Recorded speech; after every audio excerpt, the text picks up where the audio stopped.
Fourth time's a charm. Okay, so hi guys. This is like the fourth time I'm recording this video, or pretty much just this intro. So anyway, in this video I just wanted to talk about where I'm at in the process of bariatric surgery, more specifically VSG, the vertical sleeve gastrectomy, which is the operation that I've chosen to have, just based on research and talking with my surgeon and his recommendations, as well as just the fact that other than being overweight, I don't have any medical problems. I don't have high blood pressure or anything like that. So this is just purely for to help me lose weight. So I've pretty much always struggled with my weight since I was a teenager. I've gone up and down. This is the weight that I'm at right now is actually the highest that I've ever been. And I decided that I needed to do something to make a big change. And I know a lot of people will say like, that's lazy, or why don't you just go to the gym, and why don't you eat better? And it's a personal choice. This is what I've decided to do. My family supports me. So this is just pretty much my experience up to this point, and hopefully this video might help someone who is thinking about having surgery or isn't sure or has some questions that maybe they haven't had answered yet. So I kind of went into it not really like blind, but I had just done some basic research. So it's September now. Back in May, I went to an information session, which is the first step in the process when you are considering surgery. So I first talked to my doctor about it. She suggested that I get in contact with the bariatric department, and they said the first step in the process is to schedule an information session. So basically at the information session, you are in a room full of people who are also considering surgery, and you meet with a bariatric surgeon. So went to the information session. There's also a nutritionist there who works directly with the bariatric surgeon, who did her little spiel first, and she just explained that they would be going over the different types of surgery, what the requirements were for surgery, and pretty much if anybody had any questions, they would answer them. So went to the information session, and the surgeon went through the 3 different types of bariatric surgery. So you could have gastric bypass, the sleeve gastrectomy, or the I don't remember the third one. The lap band, sorry, lap band. So he went through the pros and cons of each surgery, and at the end of the information session, he also said that basically 98% of his patients in the last few years have had the sleeve done, and it's minimally invasive surgery. They do it laparoscopically, which means they don't have to completely cut you open. They go in with like 3 or 4 little cameras, and that's how they do the surgery. So recovery time isn't as long as gastric bypass, and with the sleeve gastrectomy specifically, there's just less risks involved, because with gastric bypass, they are not cutting your stomach, but they essentially just make your stomach smaller. So the food only passes through like the very, very top of your stomach versus the rest of it. They reroute your intestines to your new little tiny stomach, and you don't absorb nutrients as much. You have to be on a ton of vitamins and supplements and stuff like that. There are more complications with gastric bypass just because they do reroute your intestines. They cut them, so there's more of a chance that you could have a bowel obstruction or something like that. So also generally that's for patients who are like severely morbidly overweight. And then usually back in the day, years ago, they would do the gastric bypass, and then a few years later, or after the patients lost enough weight, then they would go in and actually do the sleeve gastrectomy. So basically the vertical sleeve cuts your stomach down by 2/3, So your stomach is like, it's like a tenth of the size that it used to be or something like that. So they say that your stomach stretches to a certain percentage when you eat, and they only want it to stretch, your stomach can stretch up to 4 times the size of what it normally is. And then when you overeat, you're able to eat more because your stomach will get bigger, and the sleeve just essentially makes your stomach smaller, so you can't eat as much. And of course, if you don't follow the diet and follow the surgeon's guidelines and stuff, you can always overeat. So this just restricts how much you can eat. So it also, I guess, doesn't necessarily restrict what you can eat, but with all the changes that your body goes through, you just can't eat some things that you were able to eat before, and you just physically can't eat as much. So me personally, I decided that that was the best surgery for me, because I know that in order for me to lose the amount of weight that I wanted to lose, I needed to do something drastic. So I've done plenty of research. I've consulted with my doctor, my family, surgeon, all that. And so I decided that was what I wanted to do. Second step in the process after the information session is you have to verify with your insurance what their requirements are, because depending what hospital you go through, they have their own requirements, as well as what your insurance requires before they'll even consider looking at your package, so to speak, your insurance package. So my insurance specifically required 6 months of medical weight management, and it's not like 6 straight months, it's once a month. I meet with my doctor to go over my weight, and we kind of set up like a game plan. We're gonna have you on this many calories, and I want you to work out and do this and do that, and it's pretty much just like supervised medical weight management, because they want to ensure that you're serious about it, and 2, that you do have issues losing weight even if you're following like a strict diet. So my insurance required 6. Most insurances require anywhere from 3 to 6 months. I just happen to fall under the 6-month category, no big deal. And even if my insurance didn't require any medical weight management, the specific hospital that I'm going through to have the surgery would still require 3 months of medical weight management. So it's just a monthly appointment, pretty much, to see where you see your progress. So June, I had my first medical weight management. We actually did it with the surgeon. We consulted with the surgeon, met him one-on-one for the first time, and just went over like medical history, what I was thinking about doing, and what his thoughts were. So I met with the nutritionist, and she just gave me some guidelines. She gave me a binder full of really helpful information to pretty much guide you through the process. All of the requirements by the insurance were laid out in there, which I'll go through all the insurance requirements. So basically there's like a battery of tests and stuff that you have to complete prior to your whatever your medical weight management requirement is. So mine is 6 months. So we'll just say I have to complete like a list of things before my medical weight management is complete. And then once that's complete, along with all the tests that I've gone through, we take that and then we submit that to the insurance company. The insurance company reviews it to make sure that we followed all their guidelines, and then they will let me know if the surgery was approved, or if there's any additional testing or anything that they want me to have done. So the process is not a quick one. Like I said, it's September.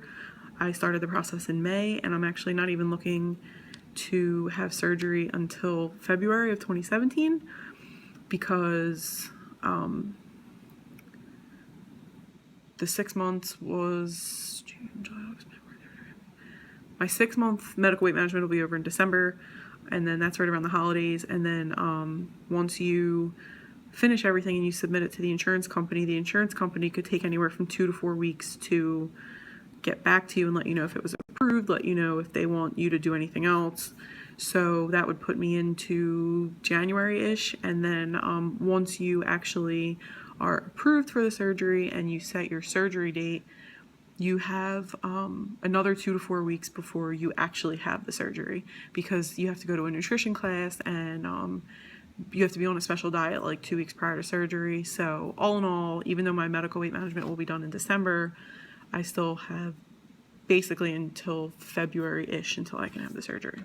So once I met with the nutritionist in June, I got literally a binder full of information, how to do this, do that, what the process is, how their process works with that specific hospital, and the 2 pages of not requirements, or just testing and stuff like that, that you have to go through before you're eligible to submit your packet to the insurance company.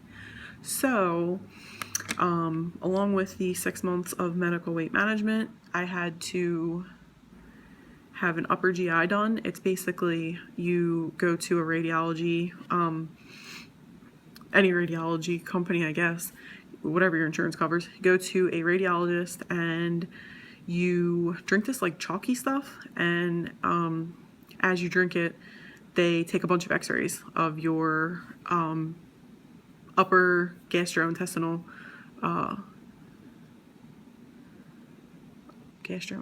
tract, I guess.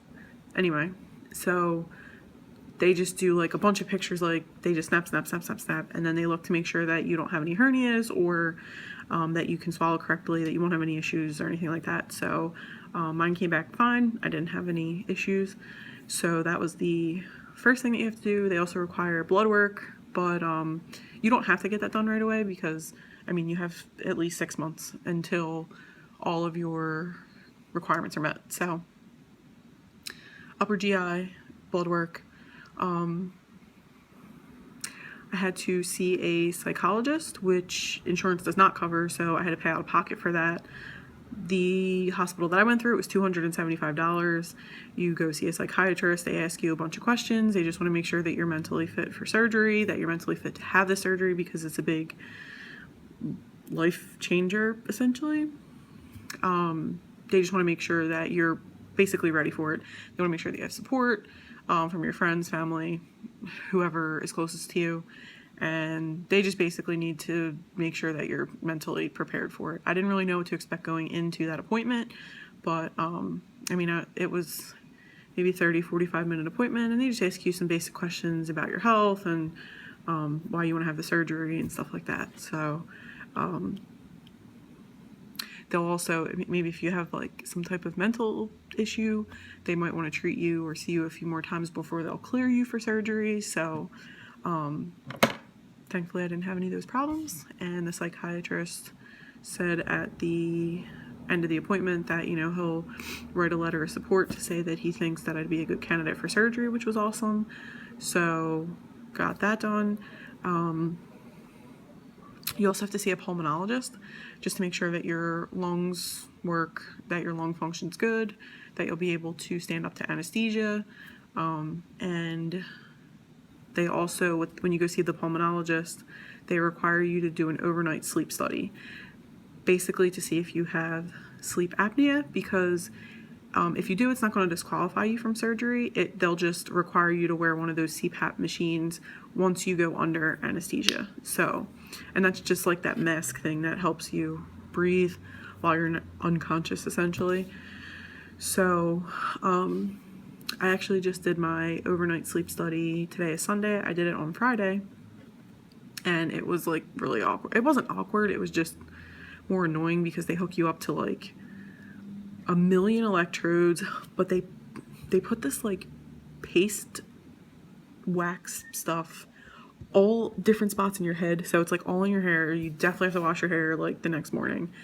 The worst part was they put one of those oxygen cannulas in your nose, like the 2 little hose thing, whatever, and then they put another one on top of that, I think to see if you, I think she said it was like a snore mic or something, to see how bad you snore. And they do have like an at-home one, but that just basically makes sure that you're breathing throughout the night. The overnight one, where you go to like a hospital or facility. It's just it's a little more involved because they test they'll test your different sleep cycles, how long you're in each sleep cycle, if you snore, and like all that good stuff. I don't know how they expect anybody to be able to actually sleep at these things because you're literally hooked up to I think it's 30 electrodes, all over she put them on my chin, behind my ears, on my forehead, all in my head. I had to sleep with that. You have to sleep with that oxygen thing. It's not giving you oxygen, it's just measuring your breathing. They put EKG, 2 EKG things on your chest, the little pads. They also put 2 on your legs, so it makes it really difficult to sleep. And they also put one of those little pulse things on your finger to measure your pulse throughout the night. So, like I said, I just did that on Friday, and I had to be there at 8 p.m. But I didn't even do anything until 9 p.m. Because the technician was like, "What time do you normally go to sleep?" And I was like, "I don't know, 10 or 11." And she said, "Well, they have to have you in bed by 10:45 for the study." And it ended at 6 a.m.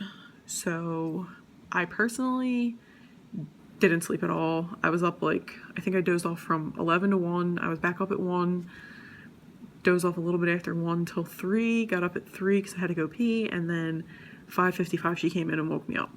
So I didn't really sleep at all, but I don't think I have sleep apnea. I'll know in 10 to 14 days, I think, when they get the report to the pulmonologist. He'll call me and let me know. So in addition to seeing the pulmonologist, you also have to see a cardiologist, and that's just I'm pretty sure they just do an EKG. Sorry, my lips are really dry. I need to put some chapstick on. So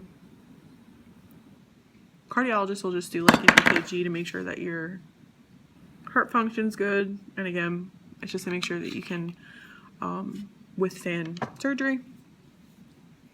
So being as my medical weight management isn't over until December, I kind of spaced my appointments out so that I wasn't doing everything at one time. My cardiology appointment is October 7th or 9th or something. So I still have time until I have to see the cardiologist. And then after the cardiologist, I'll just have to get my blood work done, which I can do that whenever. You have to fast, so I'll probably go first thing in the morning, but that'll probably be the very last thing that I do. And those are the last 2 things that I have to do. So in total, you have to have an upper GI, you have to see a pulmonologist, you have to do an overnight sleep study, you have to see a cardiologist, you have to see a psychiatrist, psychologist. I don't really know the difference. Blood work, medical weight management. So after I have my next medical weight management next week, this week coming up, and then I will have October, November, and then December will be my last medical weight management. And each time you go to medical weight management, there's a paper that the surgeon will give you, the surgeon's office will give you each time you go to have your doctor fill out. Basically, it just sums up your progress for that month, and then you have to submit them along with all of your other testing results and stuff like that to the insurance company. So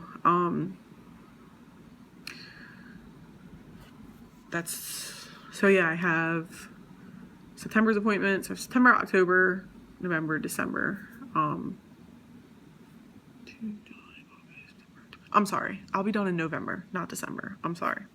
So I will have September, October, and then November.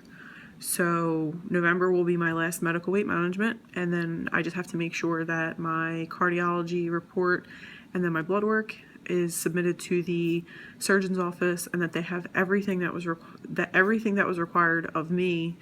I also had to have my primary doctor, write a letter of support just to say that she supports my decision to have the surgery. She thinks I'd be a good candidate for, X, Y, and Z reasons. And which she did. She completely supported me, so that was awesome.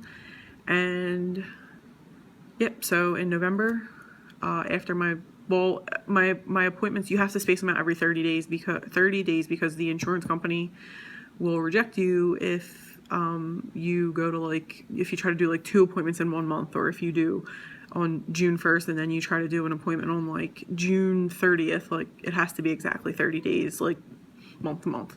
So my appointments have been towards the end of the month.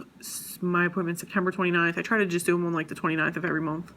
So I probably won't submit my packet to the insurance company until like early December, and then I would hope to have an answer by like mid-December on hopefully it's just approved and I won't have to do anything else.